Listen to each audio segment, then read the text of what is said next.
Hello दोस्तों welcome to electrical champion.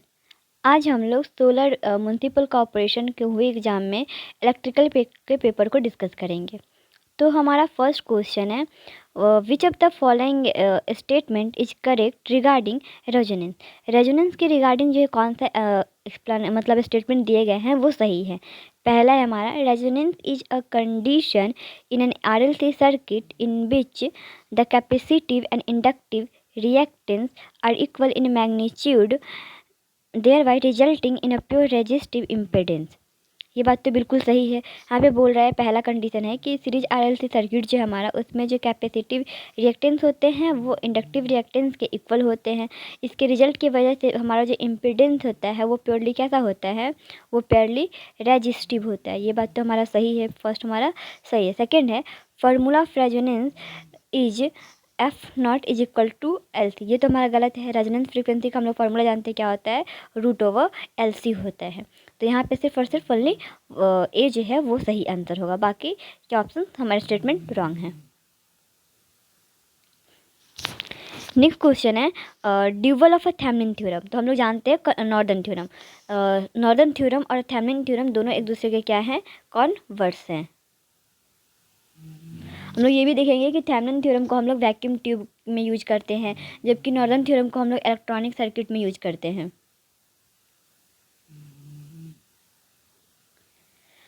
ये हमारे न्यूमेरिकल से क्वेश्चन है, determine the efficiency and regulation of a 3 phase 100 kilometre 50 hertz transmission line delivering 20 megawatt at a power factor of a 0.8 lagging and 66 kV to a balanced load. The conductor are of a copper, each having a resistance 1.1 ohm per kilometer, 1.5 centimetre outside diameter, space equilateral 2 metre between centre. ये numerical है, मैं यहाँ तो explain कर नहीं पाऊँगी, आप लोग इसको सॉल्व करना और कमेंट बॉक्स में टाइप करना। मैं सॉल्यूशन इसके PDF के फॉर्म में टेलीग्राम चैनल पे अपलोड करवा दूँगी। नेक्स्ट क्वेश्चन की ओर हम लोग आगे बढ़ते हैं। नेक्स्ट क्वेश्चन हमारा कि विच of the following is important task performed by transformer. Transformer के द्वारा जो है यहाँ पे इम्पॉर्टेंट टास्क कौन कौन से हैं जो परफॉर्म्ड होते हैं। तो पहला है हमारा, changing voltage and current level in an electric power system. ये बात तो बिल्कुल सही है, वोल्टेज और करंट लेवल को चेंज करता है इलेक्ट्रिक पावर सिस्टम में। सेकेंड है, matching source and load impedance for a maximum power transfer in electronic and control circuit. ये बात भी सही है कि इलेक्ट्रॉनिक्स और कंट्रोल सर्किट में जो है सोर्स और लोड इम्पीडेंस को मैच करवाने के काम करता है मैक्सिमम पावर ट्रांसफ़र के लिए। थर्ड हमारा है, electrical isolation, isolating one circuit from another और isolating DC while maintaining AC continuity between two circuit. ये बात भी सही है कि वहाँ पे दो सर्किट के बीच में इलेक्ट्रिकली आइसोलेशन प्रोवाइड करता है। तो हमारा आंसर 1 2 3 तीनों हो जाएंगे करेक्ट। नेक्स्ट है, अ synchronous motor starting on induction principal bye means of damper winding is called. कह रहा है कि सिंक्रोनस मोटर जब हम लोग स्टार्ट करते हैं डैम्पर वाइंडिंग के हेल्प से इंडक्शन प्रिंसिपल पे, on induction principal bye means of damper winding, तो उसको हम लोग क्या बोलते हैं। ये बहुत लेटेस्ट और नया अच्छा क्वेश्चन है। तो उसको हम लोग सिंडक्शन मोटर बोलते हैं, सिंडक्शन मोटर। सिंडक्शन बोले तो क्या, सिंक्रोनस का सिन और इंडक्शन का आ जाएगा डक्शन, मतलब दोनों के नाम को मिला के इंडक्शन मोटर बोलते हैं।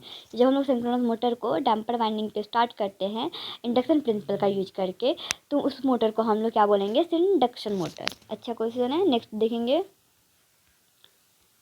नेक्स्ट है, transistor is a dash terminal device. तो ट्रांजिस्टर में कितने टर्मिनल होते हैं, ट्रांजिस्टर में 3 टर्मिनल होते हैं। कौन कौन से टर्मिनल होते हैं, तो हमारा एक बेस होता है, एक इमीटर और एक कलेक्टर। तो there is a 3 terminal in a transistor. Next question है, which of the following is correct way in which the induction can occur in a circuit. कह रहा है क्या सही तरीका होगा जिसमें जो है इंडक्शन सर्किट में अकर होगा। पहला है, a coil of a wire can cause an EMF in itself. ये बात बिल्कुल सही है कि जो एक वायर होता है उसका जो कॉइल होता है वो क्या करेगा, इसमें EMF इंड्यूस करेगा। ऑब्वियस सा बात है, कॉइल जब रोटेट करेगा उसमें मैग्नेटिक फील्ड प्रोड्यूस होगी, तो वहाँ से EMF डेवलप होगा। सेकेंड है, for a pair of a coil situated near enough so that flux associated with one coil passes through the other, a changing current in a coil induces an EMF in the other. ये बात भी बिल्कुल सही है कि अगर दो coil हो एक दूसरे के करीब हो तो उसमें अगर फ्लक्स जो है एक का पास करेगा दूसरे में तो चेंजिंग इन करंट होगा जिससे एक ईएमएफ इंड्यूस होगा, जो हमारे फैराडे लॉ को बताता है। किसको बताता है? ये हमारा फैराडे लॉ को बताता है। तो इसमें हमारा क्या हो जाएंगे? दोनों ऑप्शन सही हैं। नेक्स्ट है what is an auxiliary motor used in starting of a synchronous motor. Synchronous motor को स्टार्ट कर, हम लोग जानते हैं कि सिंक्रोनस मोटर जो है सेल्फ स्टार्ट नहीं है। यहाँ पे हम लोग इंडक्शन मोटर की बात करें, इंडक्शन मोटर ये कैसा मोटर है? तो ये सेल्फ स्टार्ट है, लेकिन सिंक्रोनस मोटर जो है वो सेल्फ स्टार्ट नहीं है। तो इसको हम लोग ऑक्सिलरी वाइंडिंग से स्टार्ट करेंगे। तो किसकी हेल्प से हम लोग स्टार्ट करते हैं ऑक्सिलरी मोटर के लिए? तो it is a small DC और इंडक्शन मोटर। वो तो या तो ये डीसी मोटर हो या फिर एक इंडक्शन मोटर हो, इन दोनों के हेल्प से हम लोग क्या करेंगे? सिंक्रोनस मोटर के स्टार्ट करेंगे। हमारा ऑक्सिलरी मोटर हो गया। नेक्स्ट क्वेश्चन हम लोग देखेंगे, which of the following not a correct property of a gas required for circuit breaker. कह रहा है इसमें से सर्किट ब्रेकर के लिए हम लोग को जो गैस की ज़रूरत होती है उसमें करेक्ट प्रॉपर्टी नहीं है, सही प्रॉपर्टी उसका नहीं है। तो पहला हाई डाइलेक्ट्रिक स्ट्रेंथ, ऑब्वियस सा बात है गैस का डाइलेक्ट्रिक स्ट्रेंथ हाई होना चाहिए, ये बात सही है। नॉन इन्फ्लेमेबिलिटी, वो जल्दी से ना जले, ज्वलनशील ना हो, ये बात भी सही है। थर्ड है फोर्थ है केमिकल स्टेबिलिटी। केमिकल स्टेबिलिटी क्या है? होनी चाहिए ताकि वो दूसरे से रिएक्ट ना हो जाए, ये बात भी हमारी सही है। एक हमारा ऑप्शन है लो थर्मल कंडक्टिविटी, ये बिल्कुल गलत है। थर्मल कंडक्टिविटी हमारा क्या होना चाहिए? हाई होना चाहिए। तो यहाँ पे ये चीज़ गलत है। हम जो गैस यूज करते हैं सर्किट ब्रेकर के लिए उसके लिए क्या क्या प्रॉपर्टी होनी चाहिए? तो उसकी प्रॉपर्टी होना चाहिए कि पहला तो हाई डाई इलेक्ट्रिकल स्ट्रेंथ हो, फिर वो नॉन इन्फ्लेमेबिलिटी हो, इलेक्ट्रोनेगेटिविटी भरा हो उसमें, हाई थर्मल कंडक्टिविटी हो और केमिकल स्टेबिलिटी हो। नेक्स्ट क्वेश्चन की ओर हम लोग चलेंगे। नेक्स्ट है when a ferromagnetic material is subjected to alternating magnetic field it gets heated up due to dash induce in the material. कह रहा है कि जब हम किसी फेरोमैग्नेटिक मटेरियल को सब्जेक्ट करते हैं, अल्टरनेटिंग करंट मैग्नेटिक फील्ड देते हैं और उसमें गर्म जब हो जाता है तो उसमें क्या इंड्यूस होता है मटेरियल में? तो हमारा ईडी करंट इंड्यूस होता है। अच्छी क्वेश्चन है, इसको हम लोग याद रखेंगे। नेक्स्ट क्वेश्चन देखेंगे, which of the following statement is correct regarding work and energy. Work और एनर्जी के रिगार्डिंग जो है वो सही मेथड क्या है, करेक्ट स्टेटमेंट क्या है? तो पहला है एबिलिटी और capacity to do work is called energy. ये बात बिल्कुल सही है कि वर्क करने की जो कैपेसिटी है या फिर एबिलिटी है उसको हम एनर्जी बोलते हैं। फिर नेक्स्ट है work is set to be done when a force produce motion in a body. ये बात भी सही है कि वर्क तभी होगा जब हम लोग जो बॉडी पे फोर्स लगा रहे हैं वो क्या हो? मोशन में हो। व्हेन, जब हम लोग फोर्स प्रोड्यूस होगा when force produce motion in a body, जब फोर्स जो है प्रोड्यूस कर दे मोशन बॉडी में। कोई बॉडी यहाँ पे रखा है, इस पर अगर हम लोग फोर्स लगाएंगे और ये हीरा ही नहीं, इसमें कोई मोशन ही नहीं हुआ, ये स्टेबल का स्टेबल रहेगा, तो हमारा वर्क डन क्या हो जाएगा? जीरो हो जाएगा। लेकिन जब हम इसमें फोर्स लगा रहे हैं और बॉडी हमारा मूव कर जाए तो इस केस में हमारा फोर्स क्या हो जाएगा? मैक्सिमम फोर्स हो जाएगा। इसमें इस केस में हमारा वर्क डन क्या हो जाएगा? वर्क डन आएगा, वर्क डन कुछ ना कुछ क्वान्टिटीज़ का कुछ ना कुछ वैल्यू होगा। तो ये हमारा बात सही है। नेक्स्ट क्वेश्चन की ओर हम लोग चलेंगे। कह रहा है the sharpness of the resonance in a resonance circuit is measured quantitatively by the. कह रहा है कि रेजोनेंस सर्किट में जो रेजोनेंस का शार्पनेस होता है वो हम लोग किससे मेजर करते हैं? तो वो हम लोग क्यू फैक्टर बोले तो क्वालिटी फैक्टर से हम लोग क्या करते हैं? इसको मेजर करते हैं। नेक्स्ट क्वेश्चन की ओर हम लोग चलेंगे। नेक्स्ट क्वेश्चन हमारा है how many worker are usually present in large scale industry. हम लोग यहाँ पे बात कर रहे हैं लार्ज स्केल इंडस्ट्रीज में, तो इसमें कितने वर्कर प्रेजेंट रहेंगे? डाटाबेस क्वेश्चन है। इसमें मोर देन 150, मोर देन मतलब जितनी बड़ी इंडस्ट्री उतने ज़्यादा एम्प्लॉय, उतने ज़्यादा वर्कर होंगे, तो मोर देन 150 वर्कर्स होंगे। नेक्स्ट है in direct arc heating the temperature of the arc gets up high to dash degree Celsius. कह रहा है हम लोग किस टाइप का हीटिंग यूज कर रहे हैं? तो डायरेक्ट आर्क हीटिंग है। डायरेक्ट आर्क हीटिंग में है, इसमें temperature of arc gets high. कब हाई हो जाएगा? तो किस टेम्परेचर पे हाई हो जाएगा? तो 3500 डिग्री सेल्सियस पे। कितने पे? 3500 डिग्री सेल्सियस पे टेम्परेचर हाई हो जाएगा। नेक्स्ट क्वेश्चन की ओर हम लोग चलेंगे। नेक्स्ट हमारा है what will be the resonant frequency of a parallel resonant RLC circuit. यहाँ पे पैरेलल रेजोनेंट आरएलसी सर्किट का बोल रहा है। इसमें रेजोनेंस फ्रीक्वेंसी क्या हो जाएगा? तो 1/√LC। ये बात क्लियर है। नेक्स्ट की ओर चलेंगे। विच of the following statement regarding the superposition theorem correct regarding the superposition theorem. अब सुपरपोजिशन थ्योरम से रिलेटेड कौन कौन सा स्टेटमेंट सही है इसको हम लोग देखेंगे। पहला है the superposition theorem is valid only for linear network, ये बात सही है। फिर है superposition theorem is valid only for non linear network, ये चीज़ गलत है, तो ओनली फर्स्ट जो हमारा वो सही होगा। हम सुपरपोजिशन थ्योरम को सिर्फ लीनियर नेटवर्क के लिए ही लगाते हैं, नॉन लीनियर नेटवर्क के लिए इसको हम लोग यूज नहीं लेते हैं। नेक्स्ट क्वेश्चन है, बहुत इजी क्वेश्चन है। ऐसा unit of magnetic field, magnetic field का यूनिट क्या होगा, तो बी जो है इसका क्या होता है म्यू इंटू एच। इस मैग्नेटिक फील्ड का यूनिट क्या हो जाएगा टेस्ला। जहाँ हम लोग बात करें हमारे परमिलिटी को दर्शाता है, ये हमारे किसको दर्शाएगा जिसको हम हेनरी में लिखते हैं। ये हमारे मैग्नेटिक फील्ड इंटेंसिटी को दर्शाता है जिसका फॉर्मूला होता है NI/L। नेक्स्ट क्वेश्चन हम लोग देखेंगे। The illumination at a point normal to direction of a flow of a radiant power from the source is inversely proportional to the square of distance. This statement is given by which law? क्या रहा है, ये illumination से question है कि illumination at a point normal to the direction of flow of a radiant power from the source is inversely proportional to the square of distance। ये statement किसका है, ये इन्वर्स स्क्वायर लॉ का है। Next question है transmission line under the length of 80 kilometre are termed as.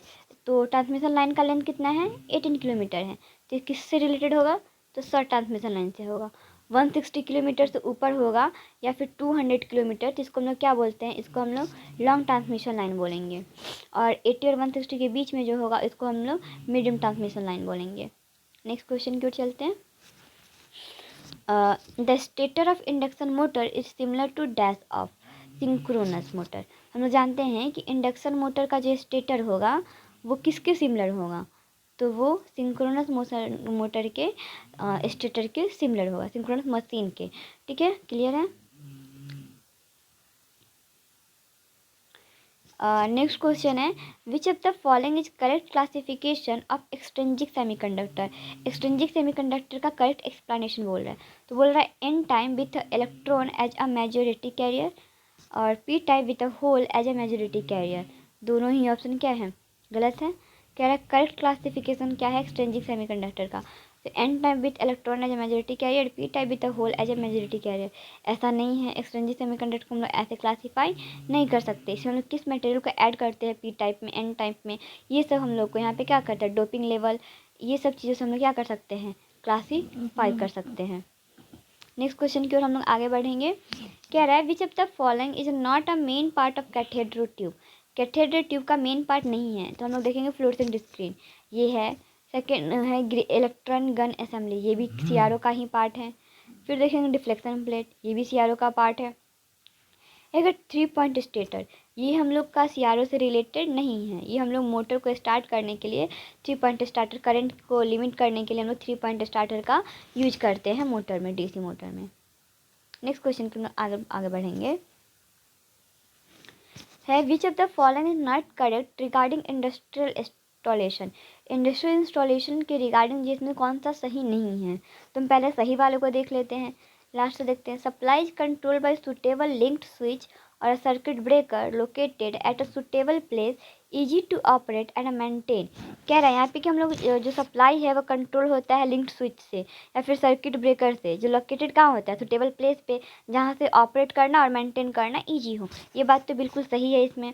कह रहा है in some premises of industrial building sets the conductor may have to run underground by underground cable. कह रहा है जहाँ पे ज़रूरत हो इंडस्ट्रियल बिल्डिंग या सेट्स में, तो वहाँ पे हम लोग कंडक्टर को अंडरग्राउंड में भी रन करवा सकते हैं, लगाते हैं। ये बात भी बिल्कुल 100% सही है। फिर एक conductor completely enclosed in a mechanically strong metal which is mechanically and electrically continuous through heavy gauge conduit pipe line up to main distribution board। ये बात भी सही है कि कंडक्टर को हम लोग कम्प्लीटली क्या करते हैं इनक्लोज करके रखते हैं, बंद करके रखते हैं, ढक करके रखते हैं मैकेनिकली स्ट्रॉन्ग मेटल में, जो यहाँ पे क्या होता है इलेक्ट्रिकली और mechanically continuous through heavy gauge conduit pipe line up to main distribution board. ठीक है, हाँ जो आंसर ऑप्शन है वो क्या है distribution board are and iron clad switch are not mounted on IC board, ये भी गलत है। ये कैसे गलत है, क्योंकि ये दोनों को हम लोग आईसी बोर्ड पे माउंट करके रखते हैं। नेक्स्ट क्वेश्चन की ओर हम लोग आगे बढ़ेंगे। नेक्स्ट क्वेश्चन है हमारा, SI unit of a mutual inductance. जो हमारा म्यूचुअल इंडक्टेंस है इसका ऐसा यूनिट क्या होगा, तो जो हमारा इंडक्टेंस का यूनिट होगा, इंडक्टेंस का यूनिट क्या होता है, हेनरी। तो उस तरीके से यहाँ पे हमारा म्यूचुअल इंडक्टेंस का यूनिट भी क्या हो जाएगा, हेनरी हो जाएगा। क्लियर है। नेक्स्ट क्वेश्चन की ओर आगे बढ़ेंगे हम लोग। नेक्स्ट क्वेश्चन है, what frequency is used in dielectric heating for a welding.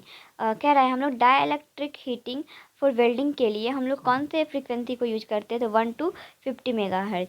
1 to 50 megahertz, इस बात को हम लोग याद रखेंगे कि डाइलेक्ट्रिक हीटिंग करो या फिर डाइलेक्ट्रिक वेल्डिंग करो, इसमें कितने फ्रीक्वेंसी की ज़रूरत है, किस फ्रीक्वेंसी को हम लोग यूज करते हैं, तो 1 to 50 मेगाहर्ट्ज फ्रीक्वेंसी को हम लोग यूज करते हैं, चाहे वो डाइलेक्ट्रिक हीटिंग हो या फिर डाइलेक्ट्रिक वेल्डिंग हो। नेक्स्ट क्वेश्चन की ओर हम लोग आगे बढ़ेंगे। विच of the following is example of active element. Active element का एग्जाम्पल कौन है, इसमें से हम लोग को बताना है। पहले एक्टिव एलिमेंट होता क्या है, जो सोर्स को क्या करे, डिलीवर करे एनर्जी, वो हमारा एक्टिव एलिमेंट है। और जो रिसीव करे वो हमारा कैसा एलिमेंट हो जाएगा, पैसिव। पैसिव क्या करता है, रिसीव करता है एनर्जी को। और जो हमारा एक्टिव है वो क्या करता है, सप्लाई करता है एनर्जी को। तो यहाँ पे से सप्लाई करने वाले को ढूंढेंगे तो क्या हो जाएगा, वोल्टेज और करंट सोर्स। बाकी इंडक्टर, रजिस्टर, कैपेसिटर, ये सब कैसा एलिमेंट है, ये सब पैसिव एलिमेंट है। नेक्स्ट क्वेश्चन की ओर आगे बढ़ेंगे। नेक्स्ट क्वेश्चन है, percentage differential protection is recommended for transformer rated for. कह रहा है कि परसेंटेज डिफरेंशियल प्रोटेक्शन है उसको हम लोग ट्रांसफार्मर को किस रेटेड पे हम लोग इसको रिकमेंड करते हैं, तो मोर देन 1 MVA। अगर कोई ट्रांसफार्मर है उसकी रेटिंग कितनी है, 1 MVA है, तो उस समय पे हम लोग किस टाइप का प्रोटेक्शन प्रोवाइड करेंगे, तो percentage differential protection. Percentage differential protection हम लोग प्रोवाइड करेंगे, इस बात को हम लोग याद रखेंगे। नेक्स्ट क्वेश्चन की ओर चलते हैं। क्या है यहाँ पे, PMC instrument are use for measuring dash quantity. PMC instrument किस क्वांटिटी को मेजर करता है, तो सिर्फ और सिर्फ डीसी को मेजर करता है। अगर मैं बात करें ओनली एसी, तो ओनली जो है सिर्फ इंडक्शन यूज करता है। बोथ एसी एंड डीसी जो है वो मूविंग आयरन यूज करता है। यहाँ तक क्लियर है। नेक्स्ट क्वेश्चन हमारा है, the statement algebraic sum of a current at a node और junction is equal to 0 is given by which law. कह रहा है कि कोई नोड है, उस नोड पे algebraic sum of a current जो है वो इक्वल टू 0 हो जाएगा। वो किस लॉ से दिया गया है, ये किरचॉफ करंट लॉ से दिया गया है, केसीएल से दिया गया है। केवीएल में क्या होगा कि वोल्टेज ड्रॉप जो है, सम ऑफ वोल्टेज ड्रॉप, वो क्या हो जाएंगे, 0 हो जाएंगे। Algebraic sum of voltage drop वो केवीएल को दर्शाएगा। नेक्स्ट है, the percentage voltage regulation of a synchronous motor is defined as. यहाँ पे वोल्टेज रेगुलेशन की बात कर रहा है, परसेंटेज वोल्टेज रेगुलेशन, ये किसको बताएगा, तो परसेंटेज वोल्टेज रेगुलेशन क्या हो जाएगा, एक्साइटेड ईएमएफ। ईएमएफ हमारा कैसा हो, excited EMF minus voltage rated, जो हमारा रेटेड वोल्टेज है, divided by rated voltage into 100। ये हमारे परसेंटेज वोल्टेज रेगुलेशन को दिखाता है सिंक्रोनस मोटर में। तो हम लोग जो ईएमएफ एक्साइटेड दे रहे हैं, excitation EMF minus voltage rated divided by voltage rated into 100%। अब हम लोग नेक्स्ट क्वेश्चन की ओर चलेंगे। नेक्स्ट क्वेश्चन हमारा है, when two equal voltage of equal frequency but with a phase shift phi not equal to 0 और 90 degree are applied to CRO we obtain. कह रहा है यहाँ पे कि हम लोग दो इक्वल वोल्टेज लेते हैं, दोनों की फ्रिक्वेंसी भी इक्वल है, एफ है, but phase shift not equal. लेकिन दोनों की फेज शिफ्ट जो है वो इक्वल नहीं है, phi 1 जो है phi 2 के इक्वल नहीं है। और not equal to, but phase shift not equal to 0 90 degree, phase shift जो है 0 भी नहीं होगा और 90 डिग्री भी नहीं होगा। और अप्लाई टू CRO, जब हम लोग इसको CRO पे अप्लाई करेंगे तो हम लोग को क्या मिलेगा, तो वो हम लोग को इलिप्स मिलेगा। क्या मिलेगा, इलिप्स मिलेगा, क्योंकि वो 0 और 90 दोनों के इक्वल नहीं है। तो हम लोग को उस टाइम पे जो CRO पे मिलेगा वो क्या मिलेगा, इलिप्स मिलेगा। नेक्स्ट क्वेश्चन है हमारा, फ्लो ऑफ, नेक्स्ट क्वेश्चन है, flow of charge carrier due to applied voltage is called. कह रहा है कि flow of charge carried due to applied voltage is called, क्या कहेंगे उसको हम लोग, ड्रिफ्ट करंट बोलेंगे। ठीक है, यहाँ तक। अगर हम लोग कंसंट्रेशन ग्रेडियंट की बात करें तो इसकी वजह से जो होगा उसको हम लोग क्या बोलते हैं, डिफ्यूजन करंट बोलते हैं, डिफ्यूजन करंट। लेकिन यहाँ पे अप्लाइड वोल्टेज की वजह से या फिर अप्लाइड इलेक्ट्रिक फील्ड होता, उसकी वजह से क्या हो जाता है, ड्रिफ्ट करंट। नेक्स्ट क्वेश्चन की ओर हम लोग आगे बढ़ेंगे। नेक्स्ट क्वेश्चन हमारा, what is the correct expression for energy, energy के लिए क्या करेक्ट एक्सप्रेशन है, तो E इज इक्वल टू क्या हो जाएगा, P into time. Energy equal to power into time, energy is equal to power into time, ये गलत है। Energy equal power minus work, ये भी गलत है। E equal to P into गलत है। अब हम लोग नेक्स्ट क्वेश्चन की ओर देखेंगे। Which of the following is not correct regarding the field control method, बोला फील्ड कंट्रोल मेथड के रिगार्डिंग क्या सही नहीं है। लिखा है first option, this control method is suited to application needing speed reversal, no, यहाँ पे ये गलत है। ये कंट्रोल मेथड बोल रहा है कि एप्लीकेशन है needing speed reversal, no, speed reversal की यहाँ पे कोई नीड नहीं है। सेकेंड है, since the speed is inversely proportional to the flux per pole while the torque is directly proportional to it for a given armature current, it can cope with a constant kilowatt drive only where the load torque falls with its speed। ये बात बिल्कुल भी सही है। जो हमारा field control method होता है इसमें जो हमारा पावर होगा, पावर वो कांस्टेंट रहता है, जबकि टॉर्क जो है वो क्या करेगा, टॉर्क वैरी करते रहता है। फिर for motor requiring a wide range of speed control, the field ampere turn are much smaller than the armature ampere turn at a high speed, causing extreme distortion of the flux density in the air gap। कह रहा है कि for motor requiring a wide range of speed control, जब motor को क्या चाहिए होगा, ज़्यादा स्पीड को चाहिए होगा speed control, the field ampere turn are much smaller, field ampere turn जो बहुत ज़्यादा छोटा होगा then the armature ampere turn at a high speed पे, causing extreme distortion to the flux density in the air gap। ये बात भी सही है। Next, speed lower than the rated speed can not be obtain because the field can not be made any stronger, ये बात भी सही है। इसको हम लोग एवर बेस स्पीड पे यूज करते हैं, लोअर स्पीड पे हम लोग इसको यूज नहीं कर पाएंगे क्योंकि फील्ड जो है वो ज़्यादा स्ट्रांग नहीं होते हैं। नेक्स्ट क्वेश्चन की ओर आगे हम लोग बढ़ेंगे। नेक्स्ट हमारा, a dash is a complex number that represent the amplitude and a phase of a sinusoidal। तो कह रहा है कि कौन सा कॉम्प्लेक्स नंबर है जो रिप्रेजेंट करता है एम्पलीट्यूड और फेज को, हमारा फेजर हो जाएगा। नेक्स्ट क्वेश्चन है, what is the unit of capacitance, capacitance का यूनिट क्या होगा, तो फैराड होगा। सी इज इक्वल टू क्या हो जाता है, Q by V, charge per unit voltage. Next question है हमारा, changing magnetic field produce, changing magnetic field जो है वो हम लोग को क्या प्रोड्यूस करता है, तो चेंजिंग मैग्नेटिक फील्ड जो है हम लोग को इलेक्ट्रिक फील्ड प्रोड्यूस करेगा। ठीक है, नेक्स्ट क्वेश्चन है, synchronous generator are generally run in dash connected through the long distance transmission line. कह रहा है synchronous generator usually run in dash connected through the long distance transmission line. जब हम synchronous generator किस में run करेगा, जब हम इसको लॉन्ग डिस्टेंस ट्रांसमिशन लाइन से कनेक्ट करेंगे तो वो हमेशा पैरेलल में ही रन करेगा। नेक्स्ट है, which of the following is not a starting method for starting three phase spiral cage induction motor. कह रहा है three phase spiral cage induction motor को स्टार्ट करने के लिए स्टार्टिंग मेथड कौन सा नहीं है, तो यहाँ पे ग्राउंड अर्थ स्टार्टिंग ये नहीं मेथड है, डायरेक्ट स्टार्टिंग है, इससे हम लोग स्टार्ट करते हैं।